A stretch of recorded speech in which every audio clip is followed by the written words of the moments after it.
freio de mão. 5, 4, Tá falando sua voz? 3, 2, 1, já.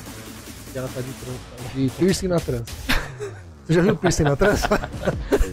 A Yara tá de piercing na trança. Sejam todos bem-vindos hoje, Perrengue Cast, mais do que especial.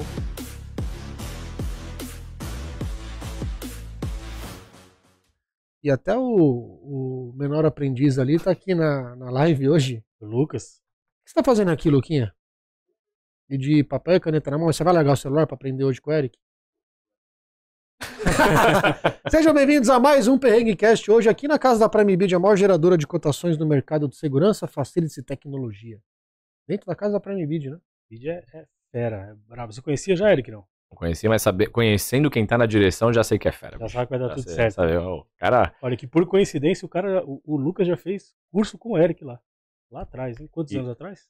São 7, 8 anos, né? E não fez de qualquer jeito, não. Ainda se destacou, foi premiado lá, reconhecido como... Mas ó, eu vou pagar pra ele fazer, eu vou pagar pra ele fazer uma reciclagem, pode?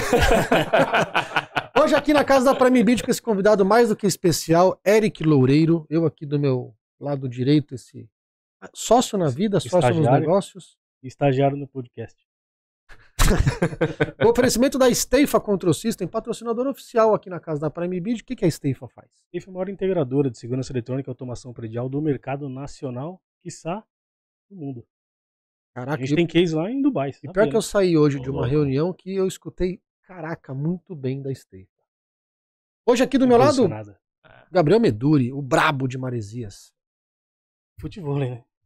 Tá voltando, né? Não, tá louco. Perrengue Cast hoje com esse convidado especial. Diz aí, brother, qual é hoje do Eric? O que ele vai trazer pra nós? O Eric é um irmãozão meu, a gente se conheceu há muito tempo atrás. É bom contextualizar aí também. O Eric é um baita guitarrista de blues, cara. Vai vendo. A gente fez Já temos aqui um trio, né? Já. O trio virgulino. É. Eu não sei nem tocar o... Azeitona, caroço e o do contra. Porque você acha que o triângulo é fácil? Aí você vai ver a galera ling, tem que ter o manejo. Tem que ter o gingado.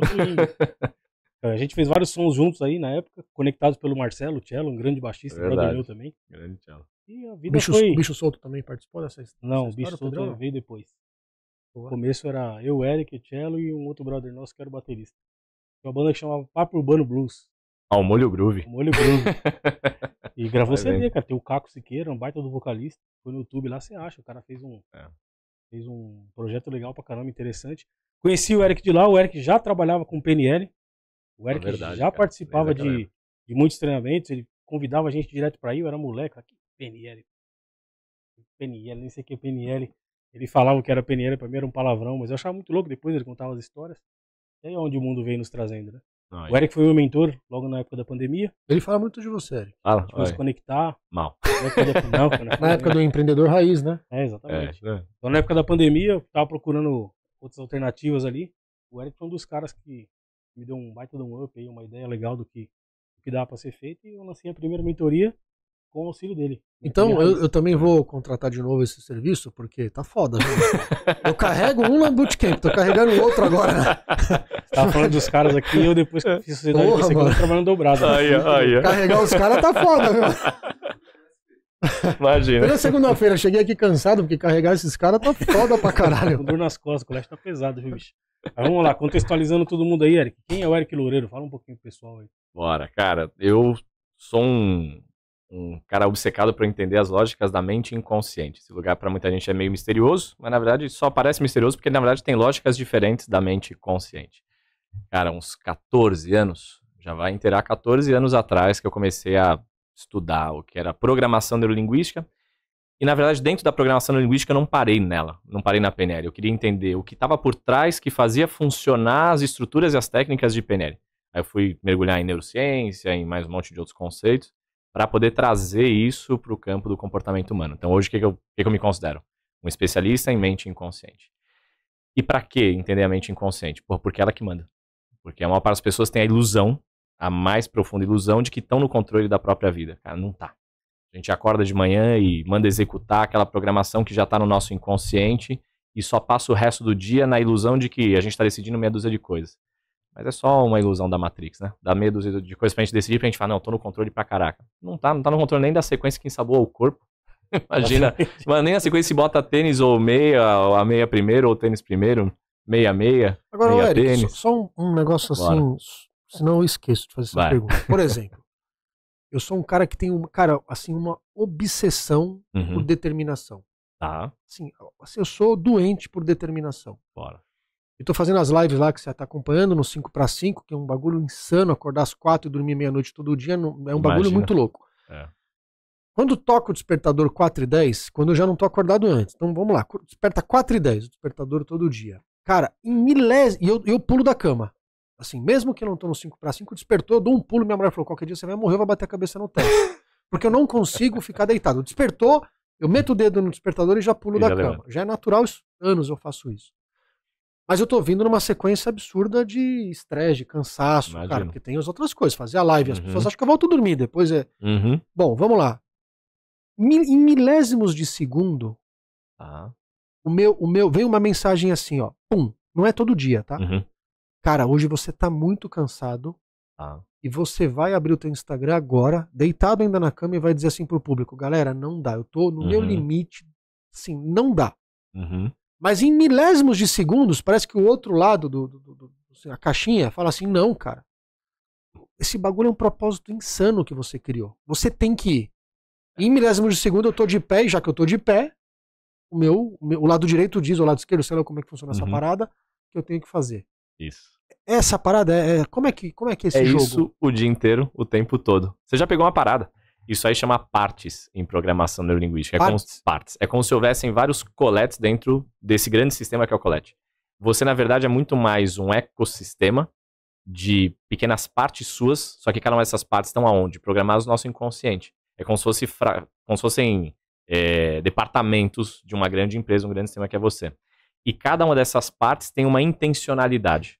Então, por exemplo, aquela parte que logo você acorda e fala assim, pô, Colete, hoje, cara, deita e dorme, velho. Descansa, tá tudo bem, cara. Abre o Instagram e fala que tá tudo bem, cara. Hoje você vai pegar e vai pular um dia. E que a galera ia entender. Ia entender pra caraca. E é justificável. Eu faço isso com a academia. Todo dia. E todo dia a parte que quer ficar dormindo ganha.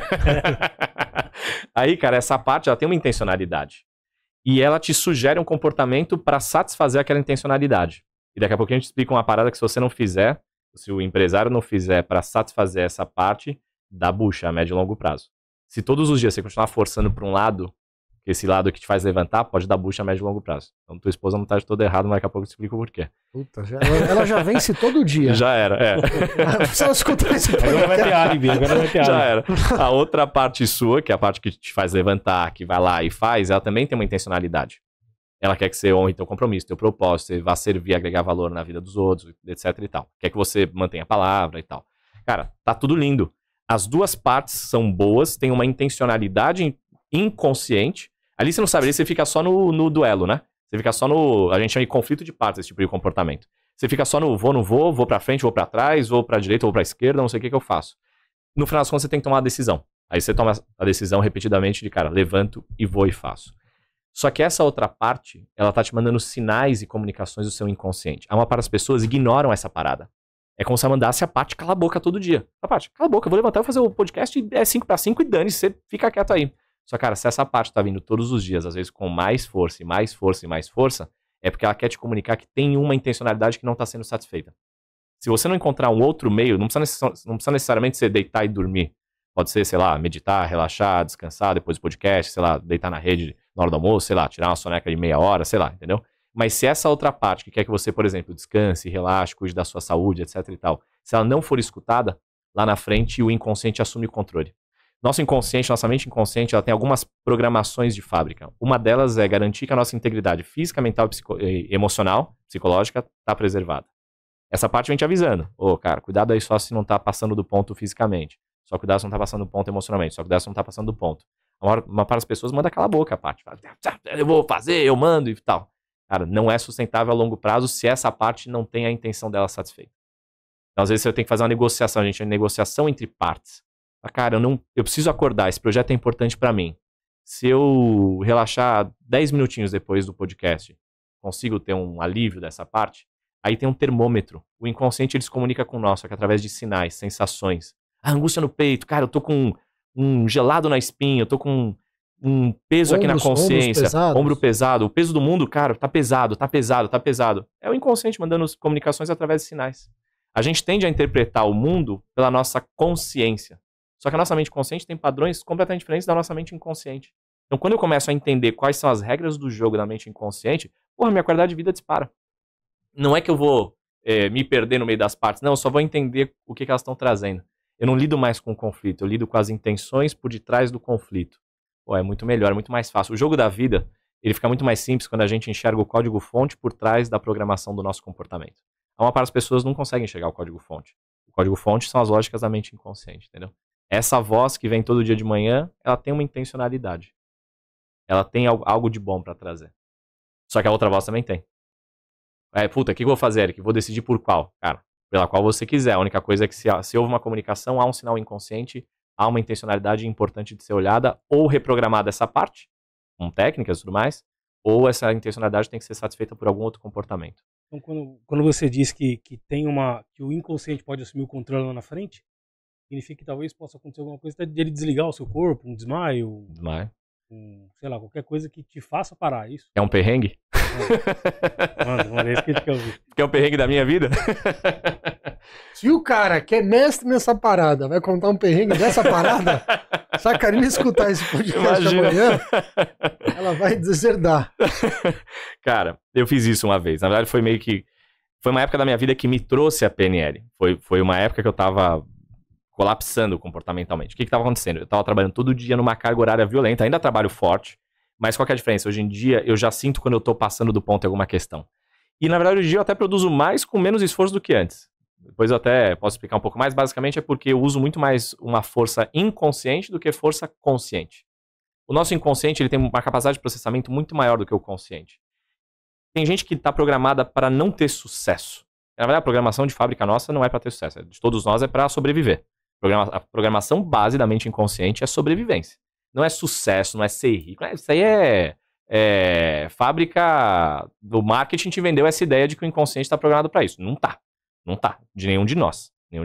Isso é uma programação que a gente tem que instalar e fazer esse download ao longo da vida. Então, vem para sobreviver. Eu, hoje em dia, já consigo usar mais a força do inconsciente para conseguir tocar esse barco. Mas naquela época, era, sei lá, 2008, 2009, eu tava trabalhando que nem um maluco, cara. Mas que nem um maluco.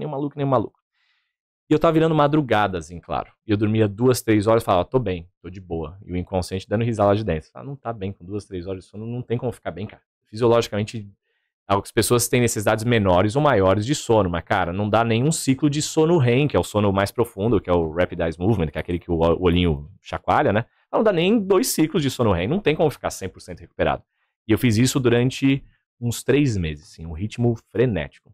Cara, um belo dia eu ia sair de casa, eu tinha que atravessar uns 30 quilômetros até Alphaville, e aí eu botei o óculos de sol, aí meu inconsciente disse, não faz essa merda. Não boto óculos de sol. O que eu fiz? Mandei o inconsciente calar a boca. Óculos de sol, que eu vou pagar de bonito. Na Marginal Tietê. Dar um up. Meti o som alto, óculos de sol. E brevers. Cara, começou a me baixar um sono. A hora que eu cheguei ali no túnel ali do Rodoanel. Passei o primeiro túnel, dei uma apagada. Passei no segundo túnel, dei uma apagada. E o inconsciente, encosta que você não vai aguentar. Cara, do jeito que eu tava, a hora que eu entrei no segundo túnel, que eu diminuí um pouquinho a velocidade pra tirar o óculos de sol, eu não consegui terminar de tirar o óculos de sol. Eu apaguei dentro do túnel. O que o inconsciente fez? Ele entendeu. Cara, ele baixou a velocidade. Se tem uma hora pra desligar esse maluco, é agora. Eu já vinha 30 quilômetros tentando lutar contra o sono. Só que lutar contra o sono, quem que ganha? O sono, velho. O inconsciente tá falando, cara, você vai apagar, você vai entrar, porque se a gente não dorme, a gente entra em... É mais fácil você entrar em surto sem dormir do que sem se alimentar, cara. É mais fácil você morrer sem dormir do que sem se alimentar, inclusive. E aí, eu lutando contra o sono, comecei a alucinar, comecei a ter distorção de visual, de distância das coisas, velocidade das coisas. A hora que eu diminui a velocidade, o inconsciente me apagou. Pô, puta, você tem um lugar minimamente seguro pra ele diminuir agora.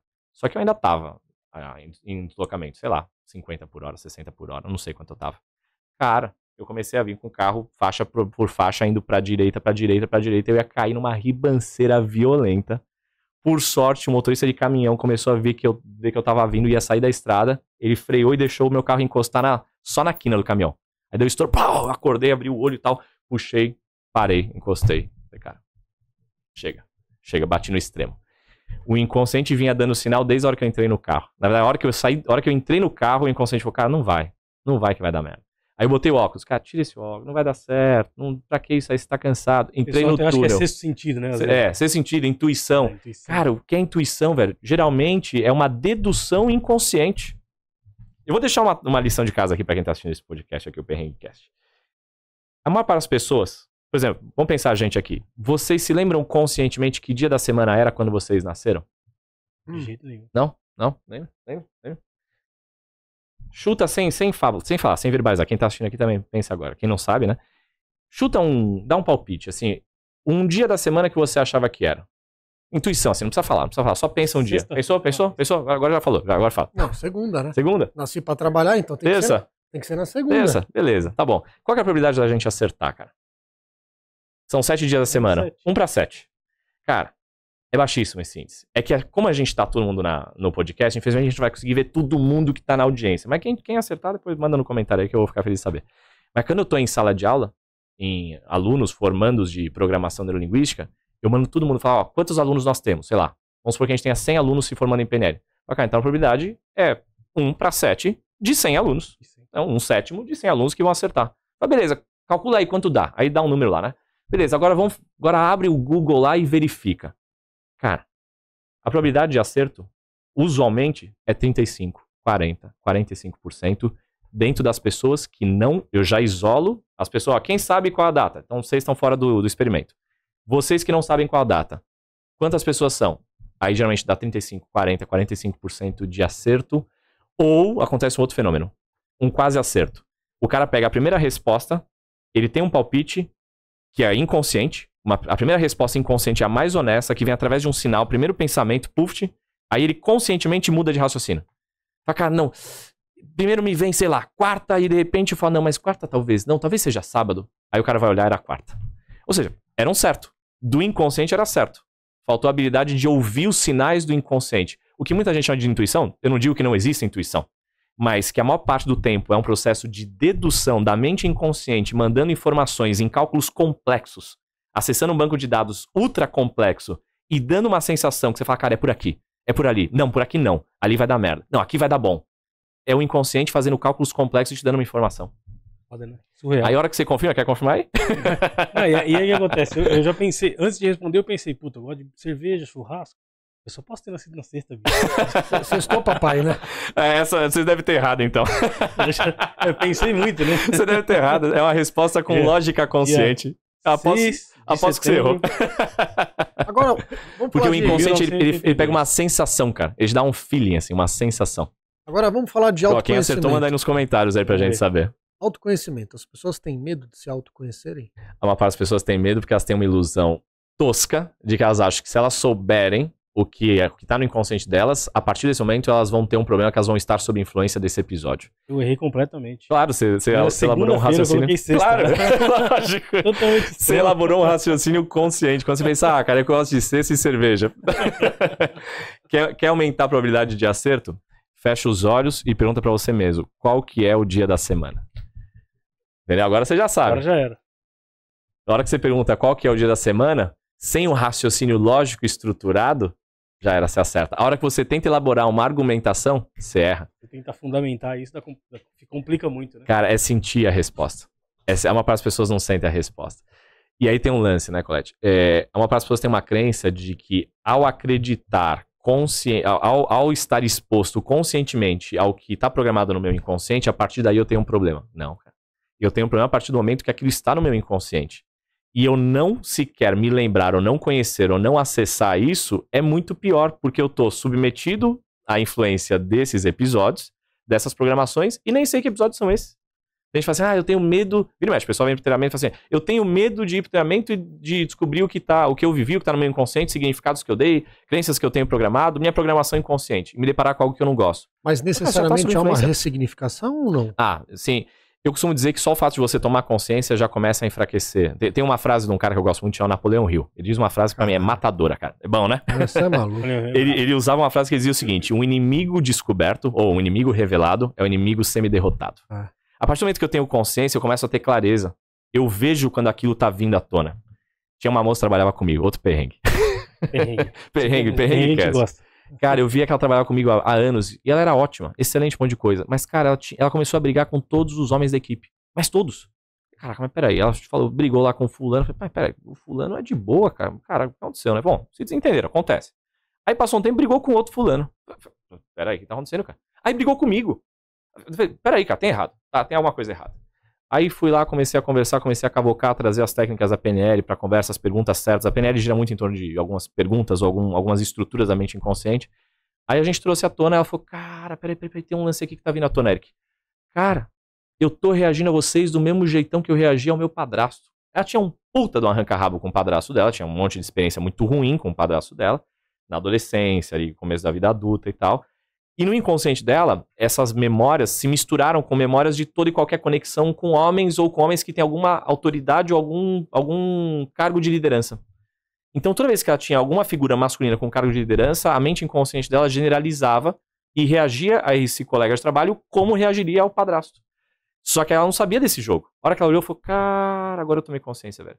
Eu tô reagindo a vocês do jeitinho que eu reagi ao meu padrasto. Pô, essa mulher mudou da água pro vinho. Mudou completamente, porque ela tomou consciência sobre um padrão, e nós operamos com padrões, que estavam no inconsciente dela, e ela não tinha ação na inconsciência. Ou seja, o autoconhecimento, puta, sempre é bom. Mesmo quando eu deparo com algo desafiador, só de eu tomar consciência, já começa a resolver. Agora, se eu tenho técnica, consigo ressignificar. O que é ressignificar? Meu inconsciente pegou aquela memória e meteu um rótulo de, cara, isso aqui é ruim, puft. Não, isso aqui não é ruim. Naquela época eu entendi como algo ruim. Com o recurso e entendimento que eu tenho hoje, eu consigo entender isso de uma nova forma. Aí eu vou lá e colo um rótulo mais bonitinho assim, ó. Esse vermelhinho aqui, ó, da Steph, assim. Isso é bom, isso é bonito, isso é bonito. Aí eu já ressignifico. Eu falo, putz, aquele episódio parecia desafiador, cara, não é. Ele é bom, hoje eu entendo ele de uma outra forma. Porque às vezes aquele episódio, que era um puta de um trauma, me trouxe uma força, uma garra, uma capacidade de criação diferente. Entendeu? Meu pai se deparou um dia com um acesso à memória inconsciente que ele tinha sofrido uma tentativa de aborto. E aí ele falou, nossa, que horrível. Que horrível nada. Ele falou, cara, naquele dia eu ganhei a vida, a vontade de lutar pela vida, a garra que me fez virar a mesa depois lá na frente. Eu fui filho de cozinheira, se não tivesse essa garra, eu não tinha virado engenheiro. Meu pai virou engenheiro, diretor de uma das grandes empresas do Brasil. E aí ele falou, cara, se não fosse aquele dia que tentaram me abortar, eu não tinha tido a garra que eu tenho hoje. Hoje eu entendo diferente. Ressignificou. Seu pai é um cara tranquilo pra caramba. Né? Bem, a energia é bem suave. Né? A ressignificação é surreal, né? É. Meu pai tem uma Mas força de vida. Mas as pessoas têm medo, né? Tem medo, cara, porque é medo do desconhecido. Mas é uma ilusão, como se elas já não estivessem expostas ao desconhecido. Cara, se alguém me diz, Eric, tem um desconhecido que tá mandando as cartas na tua vida, e, cara, você não sabe como que você negocia com ele. Pelo amor de Deus, eu não quero que ele seja mais desconhecido, eu quero que ele seja conhecido. Me apresente a ele. Me apresente a ele. A maior parte das pessoas, elas fazem o completo oposto disso. O que Mas se for falar em percentual hoje, sem lógica. Assim, uma questão lógica, assim. Uhum. Quantos por cento das pessoas se autoconhecem e as que não se conhecem? Cara, a gente tem algumas estatísticas ao longo da jornada, assim. Até pouco tempo atrás, a gente tinha uma medição em torno de 4% das pessoas, a gente considerava que eram pessoas que praticavam autoconhecimento, cara. É pouca gente pra caceta, cara. Hoje a gente sente um pouco melhor, mas de verdade, ainda é pouco, cara. Ainda é pouco.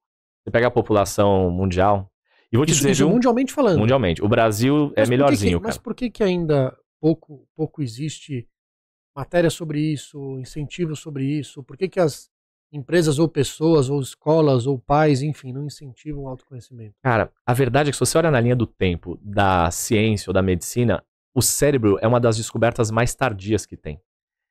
Até hoje, ainda tem coisa que é muito tosca, assim, que a gente olha e fala, cara, agora a gente tá descobrindo fenômenos. Por exemplo, quando foi estruturada a PNL na década de 70, a gente sabia que alguns espelhamentos funcionavam. Vocês são de Vênus, já devem ter ouvido falar de rapport. É só olhar a posição de vocês agora na mesa, cara.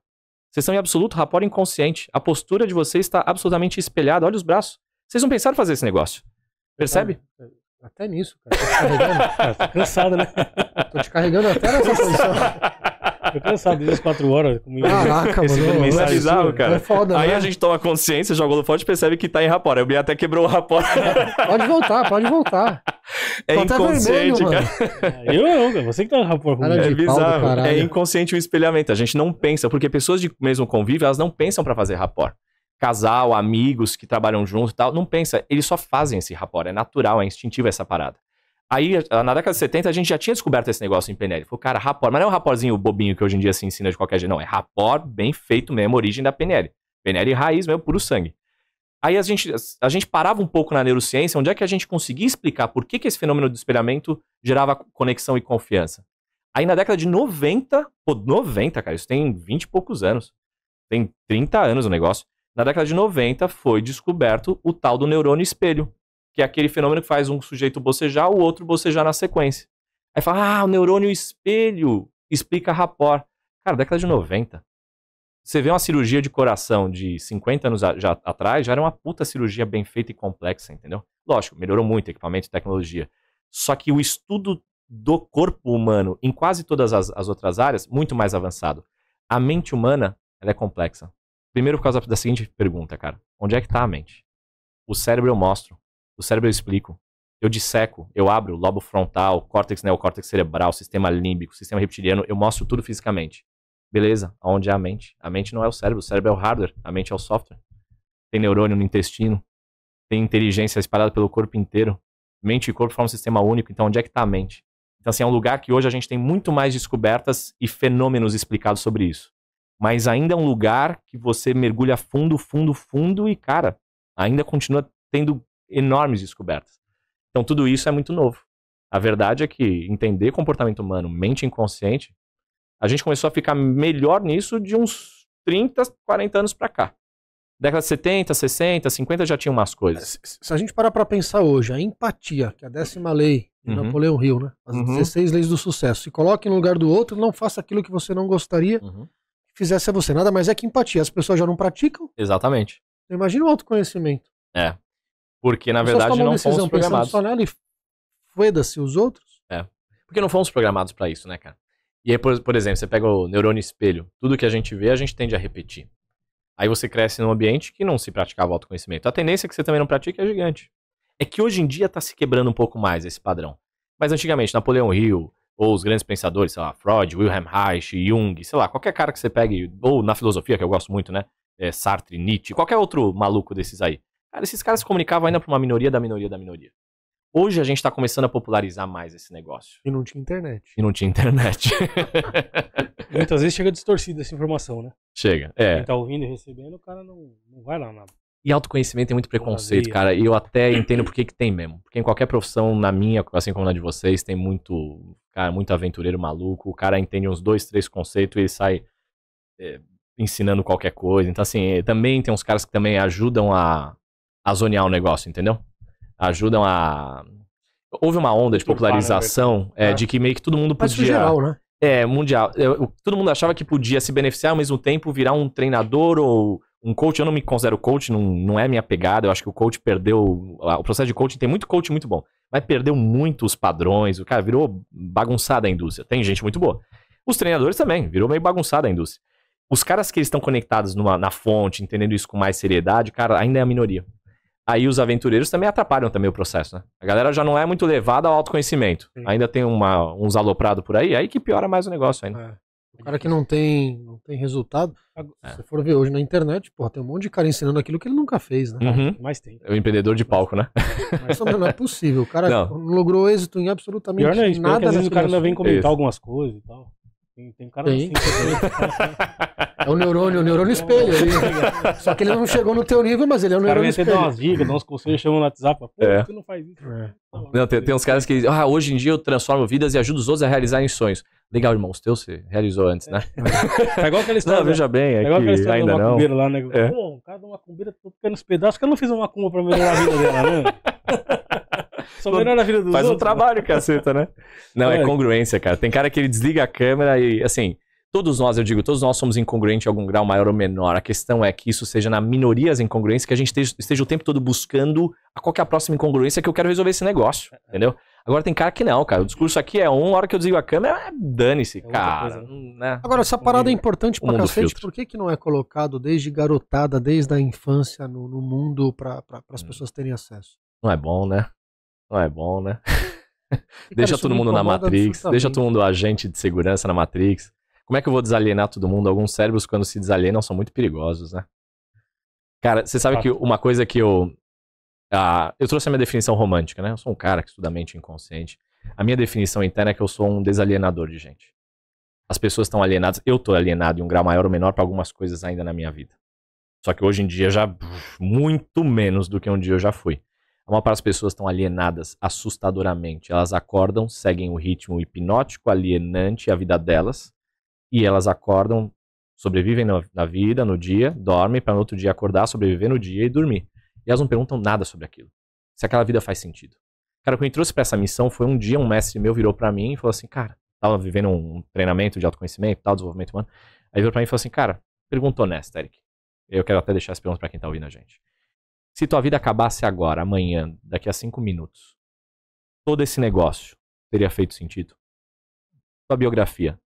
Se eu passasse aqui a reta final aqui, ó. Ela fechou, cara, o que você escreveu tá escrito. O que não escreveu, escrevesse, velho. Acabou, já era. Me dá aqui o livro, né? Me dá o livro, arquiva, o teu vai pro arquivo morto, chegou tua vez, velho. Teria feito sentido esse dia, esse ano, os últimos 5 anos da tua vida, os últimos 10 anos da tua vida? Teria feito sentido? Cara, e é muito louco, porque foi uma época na minha vida que, aos olhos dos outros, eu considerava sucesso. Eu tinha um salário, eu tinha 20 e poucos anos, eu era um executivo de uma multinacional, eu era diretor de logística da América Latina de uma multinacional de Barcelona, na Espanha, com 19 unidades do Brasil, no mundo inteiro. Em transferência para a Alemanha, eu ia virar diretor de logística na Alemanha. Um maluco cabeludo, guitarrista de blues, com uns brincão de argola assim, maluco, com um salário que quase ninguém com 50 anos sonhava em ter, carrão, tudo aquilo que todo mundo chamava de sucesso. A hora que me veio essa pergunta, eu olhei pra minha vida e falei, cara, não teria feito sentido minha biografia. Se fechasse o livro agora, ia me dar uma angústia violentíssima, cara. Não é isso que eu queria, cara. Não é isso que eu queria. Aí eu lembrei daquele Eric adolescente que passava madrugada naquele estúdio que a gente já ensaiou várias vezes, lendo livro de filosofia, psicologia, ouvindo um jazz, um blues, fumando um cachimbo, estudando aquilo, e não era da paz. Estudando aquilo tudo, eu falava, cara, eu amava entender a mente humana, o comportamento humano. Quando foi que eu esqueci de mim mesmo, cara? Quando foi que eu desconectei de mim em busca de uma ideia? Entrei na Matrix, cara. Entrei na Matrix e achava que o meu grande sucesso na Matrix era ser presidente de uma grande empresa. A hora que eu olhei, eu falei, cara, mas se eu chegar na empresa, na presidência, e eu não trouxe o Eric, que amava o comportamento humano e tal, cadê? Eu achava, quando eu fosse crescendo nas hierarquias, que eu vou entender melhor o ser humano, eu vou ajudar mais o ser humano, que nada, cara. Chegou uma hora que eu tava no jogo pra, vamos fazer mais dinheiro e ganhar mais dinheiro e dane-se. É só isso daí. E é muito louco, porque dinheiro às vezes é meio superestimado, né? Hoje em dia eu sou grato pela prosperidade que eu tenho, adoro usufruir disso pra caraca, moro num lugar gostoso, você conhece lá. Adoro, me divirto com isso tudo, usufruo, tenho o carro dos meus sonhos, me divirto com isso tudo. Quer dizer, costumo ter, meu carro agora bateu, tá consertando. Nos meus melhores dias eu tenho. Cara, hoje em dia isso tudo é muito bom, só que hoje em dia o significado que eu dou pra isso é diferente. Naquela época meio que isso era o fim. Hoje em dia eu enxergo claramente, cara, não é o fim essa parada. E aí quando me veio aquele arrepio de, cara, eu só tinha grana, status, cargo e não tinha nada mais, que eu olhava minha biografia e dava um orgulho violento, putz, não fazia sentido. Então, quando me veio essa pergunta, eu acordei da alienação. E a verdade é que tá todo mundo meio alienado para programas inconscientes que foram vendidos por outros, que estavam alienados por outros, que estavam alienados por outros. Então é meio punk quando você pega alguém de uma geração, de uma família e desaliena aquilo, que vai falar, cara, peraí, vamos entender, por que você faz o que você faz, velho? Por que nesse exato instante, por que a gente tá fazendo isso aqui que a gente tá fazendo agora? Tem uma intencionalidade inconsciente nisso daqui. Eu não vim aqui à toa, vocês não vieram aqui à toa. Cara, não tá aqui à toa, tem uma intencionalidade aqui, quem tá assistindo não tá assistindo isso aqui à toa. Algo no inconsciente dessas pessoas travou elas aqui pra ouvirem isso. Algo no nosso inconsciente travou a gente, decidiu a gente vir aqui. Por que essa parada? Quando eu começo a enxergar as meta-intenções, a intenção por trás da intenção e a origem disso tudo, cara, eu começo a entender o jogo de um jeito diferente. É como se eu visse os meus comportamentos e eu não vejo só a interface. Eu vejo, tipo, o Matrix, o código-fonte derramando na tela, sabe? Fala, eu entendi por que eu faço o que eu faço. Eu entendi por que eu vou lá e faço o 5x5 todo dia. Você começa a enxergar o código-fonte, entendeu? Eu entendi por que a minha parte quer que eu descanse um pouquinho mais. Você começa a ver o código-fonte. Você não lida mais com a interface. Agora, você acha que, por exemplo, tem muita gente que acaba brigando consigo mesmo, né? Uhum. Então, por exemplo, você acabou de dar um exemplo, eu passei um pouco por isso, não nessa proporção, é que foi outra, mas... De vindo um funcionário público, um cargo... Meu cargo era de manutenção, mas o salário, o dinheiro que é acreditável eu tinha. Então ganhava bem, era bem remunerado. Quando eu também olhei e falei, puta, eu não quero isso, assim como você olhou e falou, puta, eu não quero isso, não é isso. Até você conseguir tracionar e falar, vou virar. Tem muita gente que fica muito tempo nesse buraco de fazer essa virada e não consegue fazer essa virada. Tem gente que não tem atitude de sair desse buraco. Exato. A grande maioria, talvez. A pessoa às vezes olha, fala, putz, não é pra mim isso aqui, não é essa vida que eu quero levar. É a gestão do medo, né? Mas como é que eu saio daqui? Aí começa a vir os fantasmas, né? O medo que tá lá no inconsciente, aí começa a vir a voz da mãe, quando você era moleque, meu avô, o avô fala assim, pô, mas filhos, a estabilidade, como é que é isso? E se teu, aí o inconsciente é punk, cara, porque esses fantasmas estão todos no inconsciente. O inconsciente manda até com imagem, cara. Manda até com imagem assim, ó, você vai ver teus filhos passando fome, sabe? Vem com som, vem com voz interna, vem com tudo, cara, vem com a sensação assim, ai meu Deus, não, deixa eu ficar onde eu tô. Cara, nós temos uma mini matrix dentro da nossa cabeça que foi transmitido por outras pessoas que também estavam alienadas nisso. Romper essa barreira, para você dispersar esses fantasmas inconscientes, esses medos, essas angústias, essas projeções, essa imaginação, criando cenários catastróficos, tudo isso a gente precisa de muito recurso, muito autoconhecimento, muita ferramenta. Cara, eu continuo descobrindo uns bugzinhos que surgem aqui no meu inconsciente, entendeu? Todo dia eu tenho algum pra descobrir. No geral, eu acho que o sucesso, no final das contas, de pessoas que a gente vê por aí, é quando o cara, ou condicionalmente, ou ele é empurrado para aquele lado, ou inconscientemente ele chega naquele lado, mas quando ele consegue conciliar o que ele tem de perfil de pessoa, há uma coisa que ele pode executar, sei lá, um Ayrton Senna da vida. Exato. Quantos caras desse vai sair? Nunca mais. Tipo, um Pelé. Uma minoria, Os caras que... Você acha que isso é uma soma de coisas, tipo, o cara foi conduzido por ali, ele conseguiu se enxergar, alguém colocou, você acha que faz sentido isso ou não? Sim, todo treinamento meu, eu pergunto assim pra galera, cara, dá uns nomes aí de gente de sucesso. A galera solta vários nomes, aí são esses, né, Senna, Pelé, hoje em dia tem muita galera da internet também vindo e tal. E aí eu falo, cara, tem um elemento em comum entre todos esses caras. Se você for reduzir ao menor denominador comum, você vai ver que todos esses caras, em um ponto ou outro, eles estão gerando uma jornada de evolução contínua que não é dos últimos 6 meses. É de algum ponto lá de trás, sabe? Cara, um Pelé, um Cristiano Ronaldo. O Cristiano Ronaldo lá na Ilha da Madeira, lá, uma história ferrada completamente. Mas tinha um negócio naquele camarada que ele queria melhorar todo dia. Neymar. Cara, o Ayrton Senna. O pessoal, o Ayrton Senna tinha o dom divino de correr na chuva. Dom divino, nada. Dom divino pra quem não conhece a biografia do homem. O cara era um dos piores competidores de kart em pista molhada. Só que tinha um negócio nele, tinha uma programação, cara. A verdade é que pra qualquer pessoa ter um sucesso na vida, no que se propõe a ter sucesso, eu acho que pra cada um é um lance, né? Ela tem que ter um negócio, cara. Um ponto, ela tem que tomar uma decisão de evoluir todo dia. Mas assim, um negocinho. Hoje em dia fala-se muito, evolução contínua. Cara, mas não é pensar, é sentir, é viver essa parada. O pessoal tá se perdendo muito em tanta informação também. É alta performance, né? Repetidas vezes você fazer aquilo que... Melhorando um negocinho. Hoje só um pouquinho melhor do que ontem. Amanhã só um pouquinho melhor do que hoje. Cara, vira e mexe, a gente faz trabalho de programação neurolinguística com atleta de altíssima performance. Nuno Cobra. Eu fiz uma live com o Nuno, né? Preparador técnico, físico, mental e até espiritual da Ayrton Senna. E esse era o tema central da live, era isso. Eu perguntava, cara, o Ayrton Senna, quando ia mal, eu perguntei pra ele ao vivo, né? Quando foi mal, quando ele ia mal numa prova, numa competição, o que vocês faziam na preparação no dia seguinte, professor? Aí o professor Nuno Cobra falou, cara, a gente voltava, a gente trabalhava em dobro do que a gente trabalhava naquele dia, porque tinha alguma coisa que tinha que ser melhorada e o Senna sabia, eu sabia. Era algum ponto que a gente descobriu uma nova vulnerabilidade que ele tinha que ser resolvido. Então, quando o cara chega numa biografia dessas, muito fora de série, muito de minoria, cara, em algum ponto ele tá melhorando. Todos os dias. A maior parte das pessoas, elas não estão fazendo esse negócio. A maior parte das pessoas, elas estão todos os dias vivendo no automático.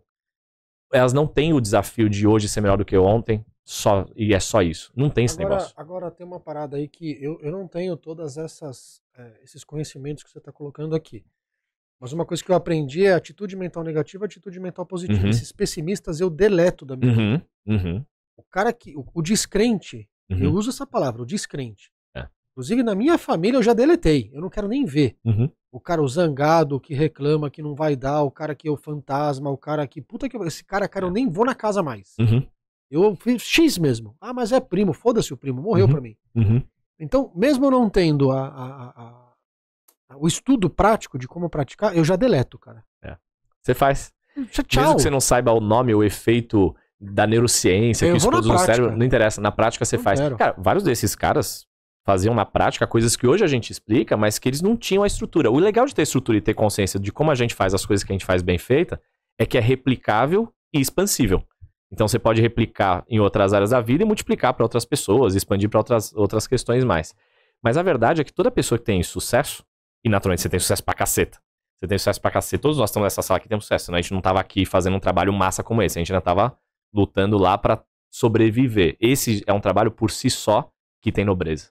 A gente tá aqui pra servir uma galera, pra contribuir, pra agregar valor. Cara, a maior parte das pessoas estão, pirâmide de Maslow, estão na sobrevivência, mas no nível básico de conseguir não mandar todo mundo a merda o tempo todo, o dia inteiro, que eu falo entendeu? pro meu filho assim, remetendo à parte mais lúdica e básica, né? Eu falo, cara, tem 2 tipos de perfis na vida. O cara que vai contar história e o cara que vai ouvir história. Isso. Você escolhe de que lado que você quer estar. Exato. Não tem o terceiro. Não tem. Você vai ser diferente, vai ter a longevidade, né, da alta performance, vai conquistar cada degrauzinho desse, aí o último degrau, na minha opinião, é a espiritualidade, a plenitude. Ou, meu irmão, tu vai sentar e vai escutar a história pra cacete de alguém. E vai ser só mais um, sem ter uma verdade. Porque escutar a história é legal, né? Mas você também não tem história pra contar, nenhuma história. É punk. Nem boa e nem ruim, não tem ninguém, né? Não tem nem perrengue, nem desperrengue. Não, mas sabe que aconteceu uma parada muito louca comigo? Porque, por exemplo, eu era molecão. Não tem história até do Pica-Pau pra caralho. Pica-Pau é o contador de história. Pica-Pau é marceneiro na hora vaga. Mas a história é boa. É verdade. Marceneiro nas horas vagas. Mandar um beijo pro Pica-Pau, sou fã do Pica-Pau. Sabe o que é o Pica-Pau? Não, Pica-Pau é o pai do Biel, cara. Esse Pica-Pau do desenho é fraquinho, cara. O pai do Biel é monstro, cara. Tá louco. Esse final de semana lá que foi dia dos pais. Haja história, hein? Sábado e domingo contando história pros netos. Os netos assim, nossa. Cara, e uns princípios de sabedoria violenta, cara. É, absurdo. Todo mundo que tem um resultado maior do que a maioria, cara, já tem uma programação melhor que a maioria. Inconsciente. Às vezes não sabe explicar, não sabe replicar, não sabe multiplicar. Mas, cara, tem. Não chegou lá à toa. Por mais que a pessoa esteja no lugar certo, se a programação inconsciente não estiver preparada pra ter uma vida melhor, a pessoa vai botar tudo abaixo, cara. O que alguns chamam de autossabotagem. A pessoa vai botar a perder, entendeu? É um termostato do ar-condicionado. Se tá programado pra 23 graus, vocês botam a pessoa no lugar de 17, ela vai voltar pra 23. Porque ela tá programada pra isso, entendeu? E a Estefa faz essa automação do ar-condicionado. Lembrando aí, se precisar, ele pode contar com a Estefa. Estefa também é PNL. Ele pergunta, não, você não vai, não vem atrapalhar, não vem atrapalhar o perrengue. O seu programa não tem audiência, você quer aparecer aqui pra trazer audiência. Deixa só fazer essa colocação. Não, deixa ele não, ele não tem audiência no terceira venda lá. Não, tem uma parada que é muito louca do que você falou agora, pegando gancho, que é o seguinte. Eu, quando era moleque, eu sempre quis tocar um instrumento musical. Só que na família, na minha casa, ninguém toca nada. Minha mãe escuta muita música, mas nunca tocaram nada. Falei, puta, tentei piano. Fui 2 aulas, falei, pelo amor de Deus, tem que começar a ler aquelas coisas, esquece. Não queria, eu sou um cara operacional. Tentei guitarra, comprei amplificador, falei, puta, não vai nem fudendo. Ganhei uma gaita. Meu amigo do meu pai passando lá, tá tudo babado. Isso aqui é só chupar a gaita, já era, vai sair som, né? Aí comecei a escutar blues e tal, falei, caralho, como é que esses caras fazem isso? Com essa merda, você olha a gaita, bicho. Eu não consigo entender, né? É 10 buraquinhos. É um negócio tosquinho. Não é possível que saia esse som disso aqui. É tosquíssimo, né? E aí você vai ouvir, aí você começa a estudar a música, entender. Eu nunca fui um cara teórico de música, tanto que esse é um problema, pra quem toca gaita, é um problema futuro, mas no começo você consegue desenvolver sem ter muita teoria musical, né? Mas você começa a estudar, entender, fala, como é que esses caras nos anos 20, 30, você acha que tinha um estudo pra que o Little Walter, por exemplo, que eu sou um cara que eu sou fã pra cacete. Deixa eu nem falar esse nome. Cara, como é que esse cara toca essa porra, bicho? Como é que ele faz isso? Como é que ele tira esse som? Mas não tô falando de agora, né? Chique, né? Tô falando de quantos anos atrás? Imagina, 100 anos. Little Walter. Pra mim é o seu Walter. É o pequeno Walter. É o Valtinho. Então, como é que esse cara fez o que fez? Entendeu? É louco. Como é que esses caras faziam lá atrás? E é o que você tá falando agora. Pô, os caras têm um condicionamento, um inconsciente, sei lá, uma coisa que tá neles que os caras conseguem expressar isso de alguma forma. No caso deles foi através da gaita na música. O E tem uma evolução foi através contínua, do veículo no carro. O Pelé foi através da bola. Então como é que a gente consegue descobrir isso, entender, sacar, caramba, bicho. É muito louco observar essas coisas. É que esses caras, eles começam a dominar de uma forma ou de outra o inconsciente em alguma esfera. Cara, não tem como você jogar daquele jeito que o Messi, o Cristiano Ronaldo, o Neymar, o Pelé joga conscientemente, cara. Não tem como, velho. Você tem que alcançar um nível de maestria que só vem de uma repetição com aprimoramento de tamanha carga horária e tamanho aprimoramento que você tem que delegar pro inconsciente. É tipo fazer música. Tem dia que a música flui, que é da hora. Porque é ilógico, né? É ilógico. O que o cara faz não é lógico. É intuitivo, porque o consciente não tem aquela velocidade de processamento, cara. O inconsciente ele tem uma velocidade de processamento muito fora do padrão e uma quantidade de informações capazes de deduzir muito fora do padrão. Cara, conscientemente a gente tem estudos que comprovam que a gente consegue processar mais ou menos 7 informações ao mesmo tempo. Então se eu jogo um número de telefone qualquer, 996523418, já tá no limite, cara. Se você não pegar e ficar repetindo esse número, ele já começa a escapar. Entendeu? O inconsciente não. O inconsciente você tem um número que você lembra lá que tem um aquele marco. livro Rápido e Devagar fica... fala um pouquinho disso. Exatamente. Esse livro é muito bom, inclusive. 1 e 2, né? Ele explica muito sobre inconsciente. Sistema 1 e 2 é basicamente isso. Consciente e inconsciente. Rápido e Devagar. É massa. É o livro que fala de tomada de decisão. E as boas tomadas de decisão são inconscientes. E esses caras decidem uma jogada no nível inconsciente. Então, não tem como conscientemente você ter esse grau de excelência e maestria. Não tem como. A capacidade de velocidade de processamento consciente não suporta. Mantendo na música, tem um vídeo que é do B.B. King. Uhum. Não lembro se é com o Joey Satriani. É um cara que é técnico assim, mano, mas é absurdamente técnico, foda pra caralho. E aí ele faz o solo, né? E o B.B. King vem e dá uma nota. Aí a galera... Só que é a nota. Segura, né? A nota foi no tempo certo, na hora certa. Sabe aquele... Sustém certo. Colocou com a luva ali. Aí a galera levanta, vai o delírio. E o outro cara fala, cara, como é que você faz isso depois, né? Tem entrevista. E aí o B.B. King mostrando como é que ele faz uma nota X. O cara fala, não é assim, é assim. Fala, não, eu faço assim.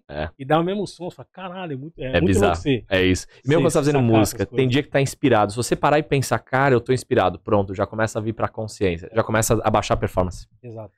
O grande lance é usar o inconsciente em toda e qualquer performance. O Ninho é um baita do guitarrista. Ninho Ninho Vilela. Inconsciente pra caramba. Cara, Ninho Vilela. Inconsciente na vida. Saudade do Ninho. É legal. Música. Você vai passar o bastão pra ele? Vou passar porque o cara abre espaço pra gente aqui. Né? O cara é parceiro, cara. Pô, reencontrar um... Você não vai vir com pergunta do Chaves aqui, não. Pra esculhambar o podcast. Vou fazer pergunta sua aqui. Cara, ele tá saindo aqui. Tô. Não, essas perguntas esculhambatórias, não. Dúvida.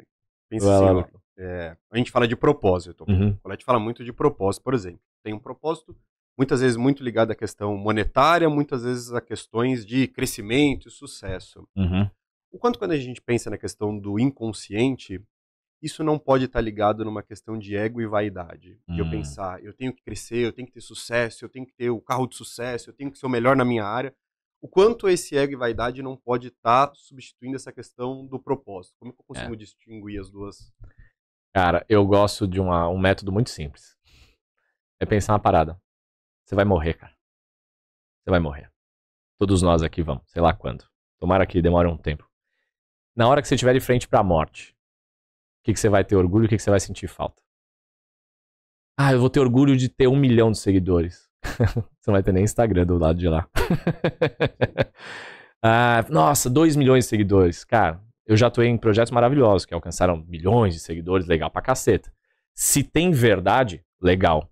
Se só tem aplauso, no dia da morte o aplauso é irrelevante. É irrelevante. Aí às vezes o cara detonou a família toda, esculhambou, traiu a mulher, quebrou tudo, fez o escarcéu, né? Zoou todo o barraco, tirando os seguidores, o faturamento, os milhões. Tá beleza, cara. No dia da tua morte, você vai estar confortável com essa situação? Puta, não, ferrei com todo mundo, traí a confiança de todo mundo ao meu redor. Então, velho, aquele sucesso era uma métrica de vaidade. Na frente da morte, cara, a vaidade e o ego se despedaça. Ela se enfia no meio das pernas, se recolhe e fala, cara, deixa o teu carro pra trás, deixa os milhões pra trás, seus milhões vão ficar pra tua família, que é legal. Eu quero deixar os milhões pra família, não tenho nenhum problema com isso. O carrão vai ficar na garagem pra quem quiser, vou doar pra alguém, sei lá. Legal, bacana. Mas no final das contas, o que eu vou ter orgulho de ter construído não era aquele negócio. Vai ser legal, é um meio de de amplificar minha missão, meu propósito, dar alcance, dar potência pra minha mensagem, legal pra caceta. Mas no dia da morte mesmo, você chegar e falar, eu me orgulho da minha vida de ter feito uma empresa com faturamento de tantos milhões. Dificilmente vem essa resposta.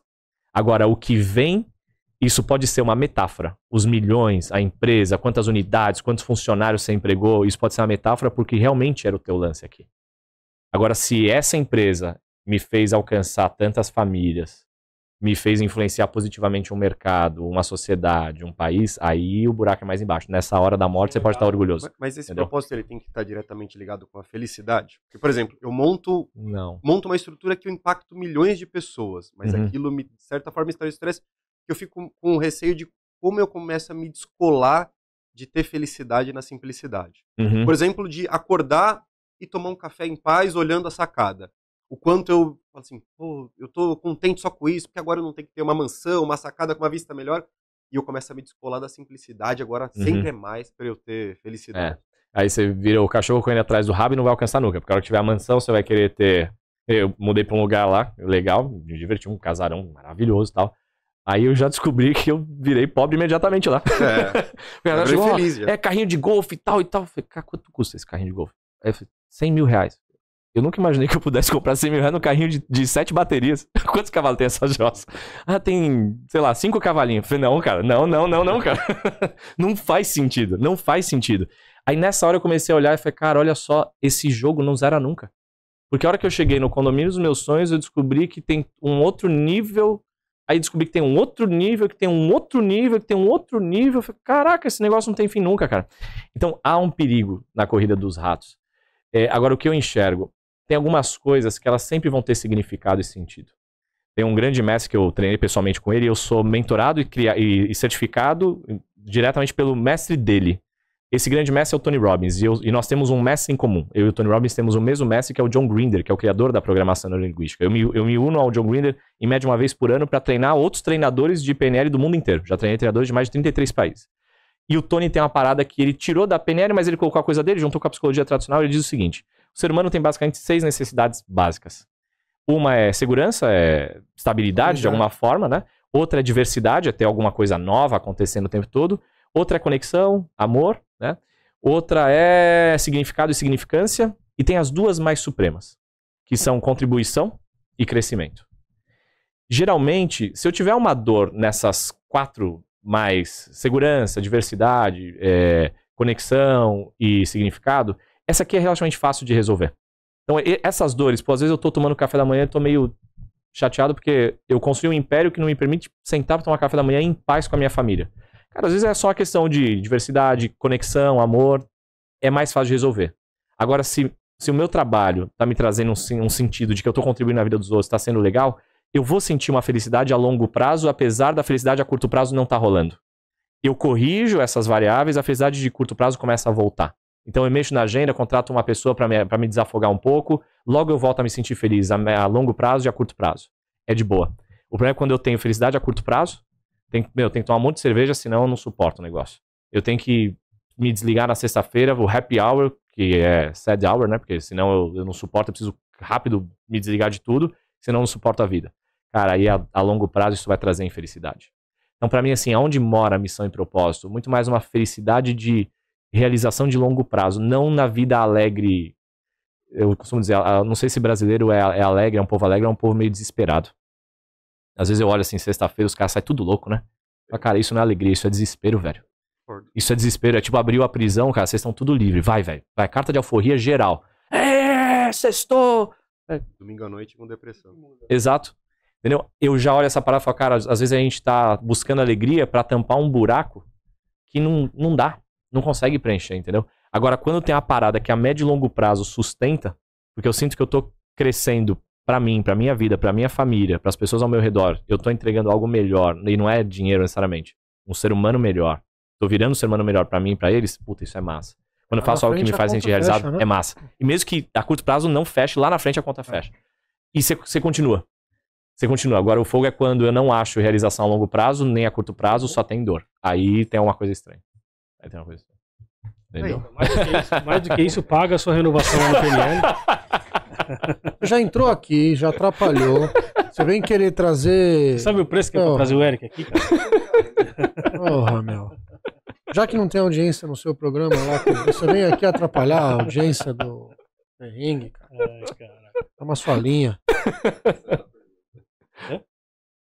É que você entrou tinha todo um roteiro que a gente tava seguindo, você entrou pra esculhambar o podcast, cara. Eu fiz uma pergunta nada com nada ainda. Um roteiro complexo, a primeira e a última pergunta. Mas sabe que é um negócio muito louco isso aí que você tava falando agora, que o Lucas perguntou? Eu acho que tem tudo a ver sim, porque a gente tá numa geração, cara, principalmente as questões, eu sempre falo, né? Muito lance do Instagram, do YouTube, cara, que me marcou muito. Porque eu venho do mercado tradicional, lá a gente trabalhava tudo no físico, não tinha essa questão muito do online. Instagram sempre foi pra tirar foto, tá com os amigos e tal. Quando teve a pandemia, que eu até entrei em contato com você, falei, puta, mano, tô com essa necessidade, você acha que faz sentido e tal? Eu falei, puta, do caralho, acho que faz sim. Comecei a perceber no Instagram que aquilo tava virando, tipo, um pouco disso, né? Todo mundo queria mostrar pra caramba, queria estar mais à frente, mais acima, num outro nível, mostrando que tá naquele nível. Só que no offline, o cara tava se lascando pra fazer, sustentar aquilo, fazer aquilo acontecer. E quando eu comecei a falar sobre mentoria, até montei a primeira turma do Mentoria Raiz, surgiu muito o lance de que, porra, mora em Maresias, o carro que todo mundo queria ter, porque você não faz foto. Tira foto do carro, na casa, faz mais vídeos, explora mais isso. Falei, cara, mas eu até comentei isso com você na época. Eu falei, cara, mas pra mim não faz sentido ir por esse lado. Né? Não. Eu acho que eu poderia ter explorado um pouco melhor, poderia, mas mais como, cara, você também consegue, tá? Vamos lá, vamos pra cima, tem que fazer, do que o fato que, ó, eu tô aqui, sou fodão. Porque eu tenho um carro. Porque eu tenho um carro, eu tenho casa. Exato. Então, isso foi um bagulho que eu comecei a reparar muito nessa época, de questões do propósito e tal. Na minha cabeça começou a vir quando eu comecei a perceber esse movimento do digital, que a galera tava fazendo. Eu falava, caraca, eu tô aqui trampando pra caramba, achando que eu tô impactando um monte de gente, mas, pô, vê um moleque lá e fatura 60 milhões no apartamento dele. Ele tá falando com 3 milhões de pessoas. Esse manja, né? Esse manja esse nível. Caraca, então esse é um jogo que é difícil também de você se sacar. Então você tem que fazer muita análise, entender muito, saber pra onde você vai, né? O objetivo e o propósito tá linkado à felicidade? Eu acho que tá, mas é o que você falou, curto prazo, longo prazo, qual que é o jogo que você quer jogar, né? E outra, cara, é uma armadilha, né? Ficar mostrando só o carrão, a casona, cara. Hoje em dia, assim, eu não escondo, mas eu também não mostro, porque tem que estar fundo de cena, entendeu? Senão o valor, o Flávio Augusto fala esse negócio, né? Senão o valor não tá em você, não tá no teu conhecimento, tá no carro que você tem. E, cara, quem diz? Só que é uma alienação tão grande que as pessoas acham que o valor de um ser humano tá na marca do carro, no bairro que mora. Cara, não necessariamente. Assim, é um indício. O cara tem um carro legal, uma casa legal, uma empresa legal, um faturamento legal, significa que algum jogo ele acertou a mão. Isso é inegável. Algum jogo ele acertou a mão. Não tem nada de errado nisso. Não tem nada de errado. Porém, depois disso, o que mais vem? Beleza, a hora que eu vou cavocar mais, o conteúdo é da hora, o sujeito contribui na vida da galera mesmo, o negócio é íntegro, é lícito. É que aí tem outro lado, né? Que o brasileiro tá cheio de bloqueio com... É só ver o cara com um carro melhor, uma casa melhor, já acha que é ilícito, ilegal, que picareta também é... Ilícito, ilegal, engorda. Isso, Exato. O outro extremo é punk também. O brasileiro é muito bloqueado com vendas, muito bloqueado com prosperidade, muito bloqueado com tudo isso daí. Aí o outro lado, como a galera... É muito louco isso. Como a galera é muito bloqueada, o bloqueio gera uma paixão muito grande por isso, por ostentação. Tudo que a gente tem muito bloqueio gera muita repulsa e muita paixão pelo que a gente tem bloqueio, cara. Uma ou outra, e geralmente as duas coisas. Aí a galera é super bloqueada com dinheiro. Julga pra caceta quem ostenta, mas segue um monte de gente que ostenta. Bateu no Instagram e falou, olha o carro onde o cara mora, olha o carro que o cara tem. Não, vou seguir. É muito louco isso. O mesmo povo que é bloqueado com dinheiro, com vendas, com prosperidade, que xinga e julga pra caceta, usa isso como medida de sucesso. Ou seja, tá perdido pra caceta. Se usa isso como medida de sucesso, tá perdido. É medida de um tipo de sucesso, de um tipo de acerto. Agora, o cara pode ter acertado a mão nisso e ter errado em um monte de outras coisas. Eu já saí de projetos que eu olhei e falei, cara, esse projeto só tem dinheiro. A carcaça tá vazia. A carcaça tá vazia. Eu saí de projetos que eram muito prósperos. Aí eu falei, cara, eu não entrei pelo dinheiro. O dinheiro é consequência, não é causa. Se o dinheiro mesmo vindo, sou grato a isso, mas vem a partir de uma mentira, porra, então esse dinheiro é uma mentira. Então, mas às vezes, muitas vezes, mesmo pela verdade, não é prazeroso, né? Se não for a sua verdade, às vezes a verdade do outro não é prazeroso. Não, mas mesmo que o cara coloque o dinheiro à frente do tempo pra poder se autopromover, pô, eu conheço gente muito rica que, cara, o cara, ele passa por cima de tudo e todos, é o dinheiro. Ele é refém do dinheiro. Ele é refém, cara, e aí foi o que você falou, a corrida do rato e nunca tem fim, né? É a casa maior, é o condomínio maior, é o barco maior, é a casa em Miami, não tem fim essa parada. Mas no final das contas, cara, é uma autoprovação dele, né? É muito louco, ele contra ele olha no espelho e fala, cara, puta que pariu. Ele tá mal. Ele tá mal. Quando eu vejo... Ele afasta, né? Inclusive as pessoas mais queridas se afastam dele. Afasta, né? e o cara, se ele tem que provar o tempo todo, todo excesso esconde uma falta. Não, e um jogo pesado, né? É insustentável. E mesmo que o cara tenha muita grana, vai ser ruim a relação que ele tem com o dinheiro.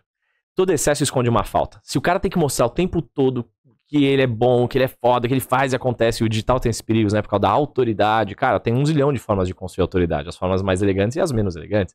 É sucesso, né? Tem que mostrar que você tem sucesso. Eu também já recebi esses conselhos lá no começo do digital. Graças a Deus eu não segui vários deles. A galera fala assim, cara, separa uma verba do lançamento aí pra você ficar viajando de avião executivo. Mas eu não tenho que resolver nada em outro lugar, eu quero mais ficar em casa, velho. Eu gosto de ficar em casa. Não, mas só pra mostrar lifestyle.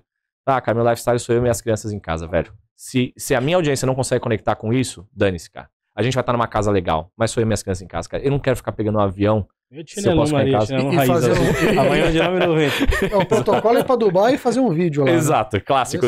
De preferência num carro alugado ou num carro na rua que nem teu é. E posso sentado no capô. Isso, no capô e com assim, nossa, Deus é bom demais, obrigado por realizar o tempo todo. É o que mais tem, cara, é o que mais tem. E aí eu vejo, todo excesso esconde uma falta, cara. Se o cara tem que afirmar artificialmente que ele tem valor, é porque no fundo ele acha que ele não tem valor. E é pesado. E quanto mais dinheiro ele tiver, mais ele vai sentir esse vazio de que ele não tem valor. E aí mais ele vai ter que arrotar o dinheiro dele pra mostrar Agora que ele sim, tem é valor. muito louco isso. Eu comecei na minha carreira protegendo famílias, né? Uhum. Sendo segurança pessoal de gente, mas muito rica. Assim, gente partiu do trilhão já. Uhum. Quando o cara chega no final do curso, assim, ó. O cara já tem a casa mais foda, ele já tem o avião mais foda, o barco mais foda, casa em Miami, casa em Paris, né? O cara olha pra trás e ele fala, meu, e agora? O Raul, né? Cara, aí a pirâmide inverte, o cara fala, cara, eu conheci muita família assim. Uhum. Primeiro que ele não tem um lastro nenhum familiar. Uhum. Ele chegou sozinho. Ele tá lá, endeusado sozinho. Filho. Cara, eu não trabalhei, das famílias que eu trabalhei, nenhuma. Eu até brinco com a minha esposa, que é muito apegada nessa questão. Falo, meu, eu não trocaria a minha vida por nenhum desses caras que eu cuidei. Uhum. Nenhum. Uhum. Sem exceção, de todas as famílias que eu cuidei.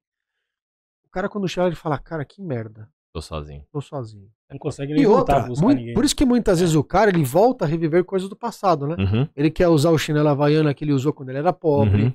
Ele quer comer o hot dog sentado na calçada do prensadão. Ele fala, cara, quando é que eu ia me ver? Porque o cara fala, cara, tá, e aí, cheguei. E a partir daqui. Foi o que aconteceu comigo naquela história que eu contei pra vocês quando eu vi a pergunta. Se acabasse hoje, teria feito sentido? Cara, eu olhei, eu falei, eu cheguei aqui e eu deixei a minha família pra trás. Eu deixei as pessoas que eu amava pra trás. Cara, eu me deixei pra trás. Eu cheguei sozinho, pior que foi sozinho, desconectado de mim mesmo. É muito foda. Eu cheguei pela metade no topo. E nem era o topo. Aí depois, 2019, quase que eu caio de novo na mesma armadilha. Já numa outra escala, porque era uma escala muito mais sedutora. Comecei pra eventos em pavilhões, aquela coisa começando a pegar atração. E aí eu decolei muito forte o instituto. Só que avião que decola com o bico muito levantado, o grau de ataque é muito agressivo, entra em stall, perde sustentação. Eu comecei a perder a mão, acabei que eu me separei da minha esposa na época. Por quê? Porque eu sei que eu falei. Eu lembro disso. Lembra? Ausência. Ausência total, cara. Aí eu já tava de novo, falei, olha aí, eu repeti a mesma coisa, agora com mais consciência. Graças a Deus eu já tinha mais ferramenta, tinha mais entendimento. Falei, opa, já entendi onde eu errei. Mais uma lição, mas paguei o preço. Errei, totalmente ausente.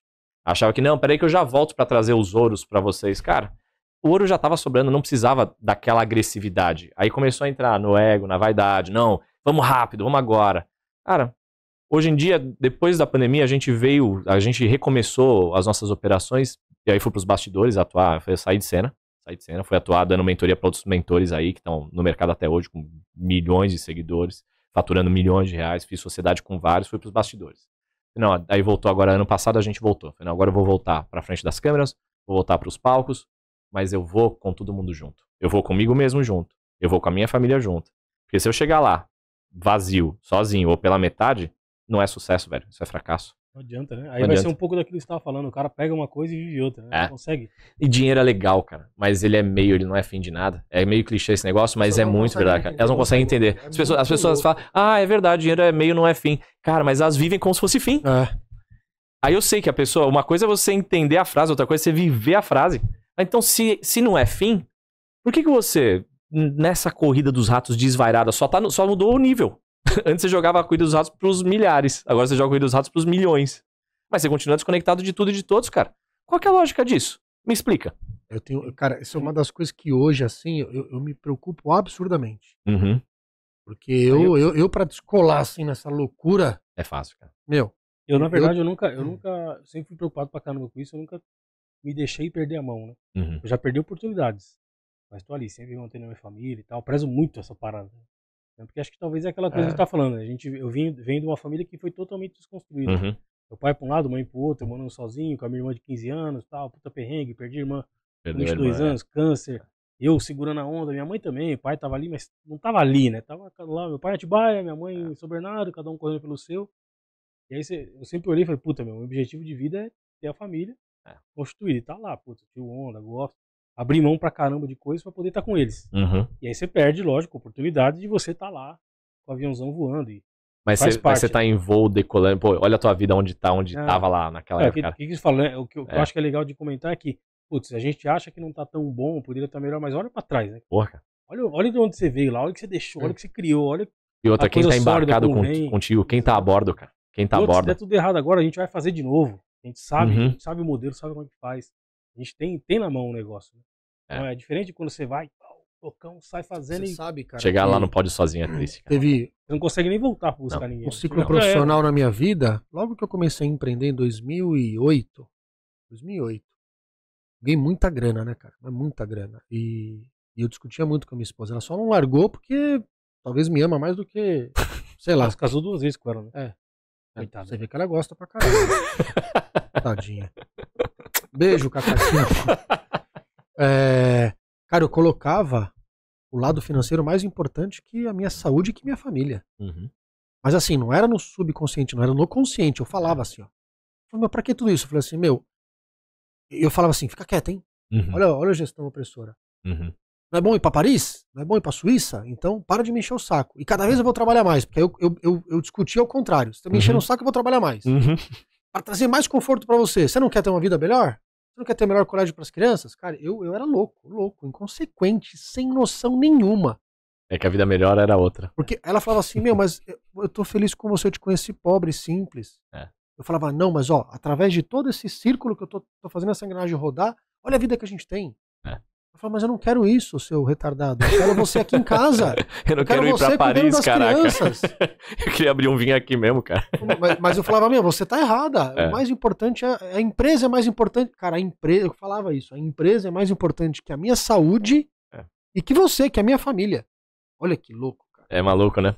A gente vive isso em casa. Não alienação. Fala, mas não ouve o que tá dizendo. E não pensa sobre o que falou, não é? Chegava em casa, discutia com as crianças, brigava, tacava o prato de comida na pia. Eu já fui doido, hein?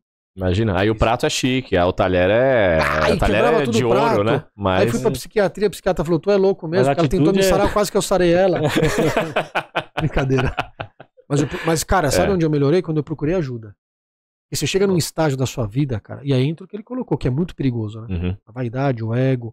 Você fala, cara, vai tomar no cu, acordo cedo pra caralho, 5 porra, o caralho, entrego, porra, vendi pra caralho. Tá, e aí, meu? Então você é um imbatível, super-herói, capa do Batman, vou sair voando, só que você decola, cadê o paraquedas? Não tem paraquedas, você está a tela no chão. Como se isso fosse a única coisa que importava, né, cara? Não, e aí você escuta de gente, cara, tem um amigo meu, Rodrigo Lacerda, foi o cara que fez a primeira live do 5x5.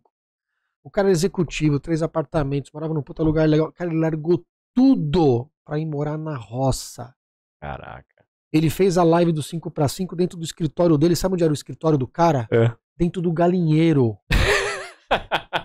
O cara de chapéu de palha, brother. Ele foi morar em Iguape. Iguape não tem bosta nenhuma, a não ser bananeira naquela merda, aquela praia horrorosa. Não é nem Maresias. Ele foi e mora lá. Ele largou a vida inteira dele. Cara, se você perguntar, o Lacerda é o cara mais feliz que eu conheço na minha vida. Olha que surreal. Ele falou, cara, eu sou feliz hoje, eu não era feliz. Executivo de banco, protegia o presidente do banco, 3 apartamentos, eu tinha um escritório de advocacia, ele falou que se for da UAB, a puta que eu pariu. Eu trabalho de chinelo, sem camiseta, com chapéu de palha, cigarrinho de palha. Acabou. É o pica-pau da modernidade. Pica-pau da Iguape. Cara, você sabe que eu tenho um movimento que é o seguinte, por uma vida que faça sentido de verdade. Eu não fico ali cagando regra pros outros. Cara, o que é uma vida boa? A vida boa é a vida do presidente da multinacional, é a vida do empresário, é a vida do funcionário público. Cara, é o que faz sentido pra você de verdade. Naquele momento, né? Naquele momento, porque essa parada muda. Essa parada muda. Mas de alguma forma aquilo abastece. Porque o cara lá em Guape, ele tá feliz pra caceta. Às vezes o cara que ele acha que ele tá vivendo a vida dele, o caminho dele, o que faz sentido pra ele, ele está só trilhando o caminho que era do outro, que vendeu pra ele que aquilo era um caminho de sucesso. Você sabe por que eu fiz? Não é? Gastei uma fortuna com psicólogo, depois com psiquiatra. Mas assim, talvez foi a psiquiatra mais foda do Brasil, eu gastei dinheiro com ela. Pra caralho. E tomei frontal 4mg, que eu tava à beira do ápice da loucura. Do ápice. Porrada. Sabe por quê? Olha com que eu me associo. Juro por Deus. Sabe por quê, Eric? Porque eu gostaria, naquele momento, que o meu filho fosse o Roberto Coletti. Não entrava na minha cabeça eu ter o único filho homem que não pensasse da mesma forma que eu. E até hoje, de vez em quando vem aquele fantasma assim, eu falo, opa, peraí, o Vinícius Coletti, o Vinícius, o Roberto Coletti, o Roberto. Mas eu tive que fazer um tratamento pesado, cara. Ele tem um caminho dele. Pra ele pode ser muito mais legal, cara, jogar videogame lá, fazer o bagulho dele. Ele talvez quer ter uma vida mais simples, mais perto da esposa, curtir. Cara, um bagulho insano. Ele acorda meio-dia, me dá dor de estômago em vez. Eu falei, como é que esse moleque acorda meio-dia? Não é possível, cara. Aí eu olho assim, eu falo, meu, isso aqui é um hotel aqui em casa. Aí eu falo, mano, daqui a pouco vão tirar o café e o cara não acordou. Começa a me dar uma... Aí eu falo, mano, ele tá certo, deixa ele ser feliz. Não, e às vezes lá na frente, quantos anos ele tem? Não sei, eu não sou ruim de data. 26, 26, sei lá. Aí às vezes uma hora vira uma chave pra esse cara. Ou ele vai ser feliz. E se não virar, cara, às vezes ele vai ser esses caras que vão jogar o videogame e vai mostrar pra galera como é que joga e ou ele vai ser o Lacerda, brother. Vai morar lá em Iguape, sei lá onde, será que funciona videogame em Iguape, cara? A minha mãe sempre falou muito isso. Isso é um lado que eu aprendi muito com ela, que era o lance de você olhar muito pro próximo, né? Empatia. Põe mesmo no lugar. Se o cara tá ali, algum motivo tem, alguma razão tem, não adianta julgar, criticar e tal. Então ela sempre foi uma pessoa que ficou sempre batendo nessa tecla, assim. E pro lado do meu pai sempre foi mais porra louca.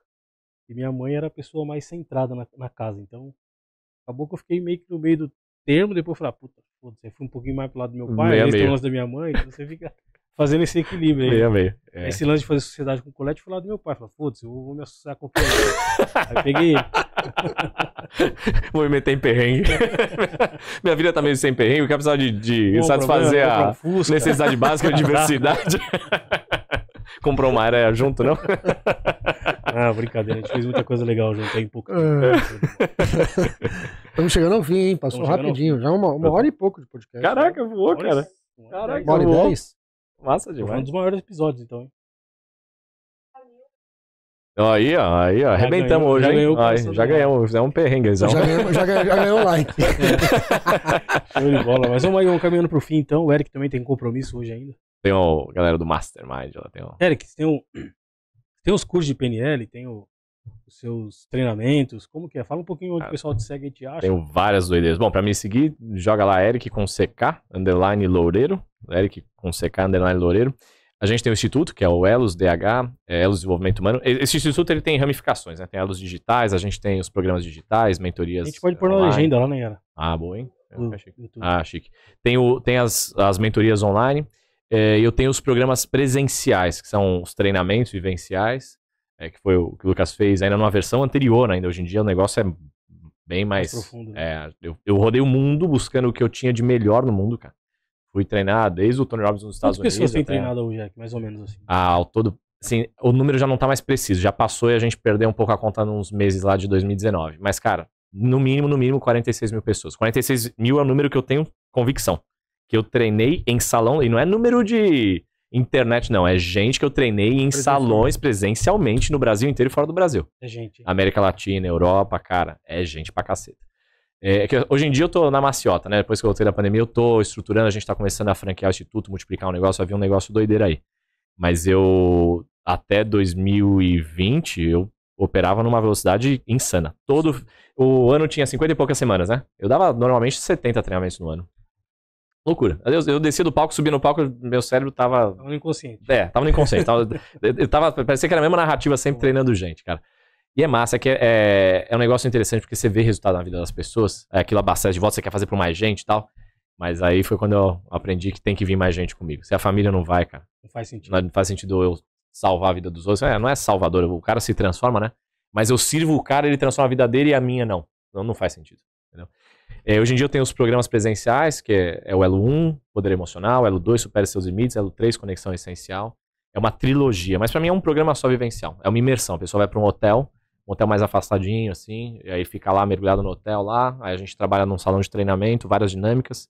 O principal programa trabalha as emoções primárias, medo, raiva, tristeza, alegria e amor, e vão gerando reprogramações comportamentais conscientes e inconscientes. E eu tenho outro grande bloco que eu formo pessoas na programação neurolinguística. Então eu sou formado e mentorado pelo criador da PNL, e eu trago os programas dele para o Brasil e ensino dentro da metodologia mais água direto da fonte.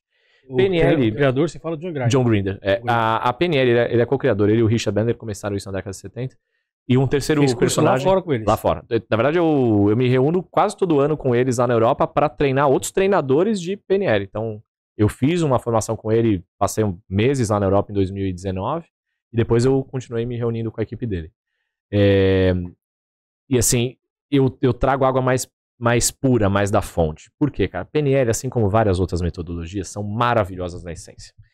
Só que depende de qual viés as pessoas conectam. por quais mãos isso passa, começa a deturpar. Quem conta um conto, aumenta um ponto, entendeu? PNL não é diferente, assim como psicologia não é diferente, assim como filosofia não é diferente. Então tem gente que distorceu demais o conhecimento. Cara, a PNL é uma baita ferramenta, que algumas pessoas não sabem o que é PNL, acham que sabem o que é, mas têm uma ideia rasa, né? Por exemplo, eu não sou coach, né? Mas eu vejo que as pessoas têm muito preconceito com coaching. Cara, mas as pessoas têm preconceito com um negócio que realmente faz sentido de ter, que não é coaching, cara. Coaching é o que o Timothy Ferriss fazia lá com esportistas, lá no jogo interno do tênis. O cara começou trabalhando altíssima performance em atleta. Cara, isso funciona. É que o que rolou é uma marginalização de uma indústria.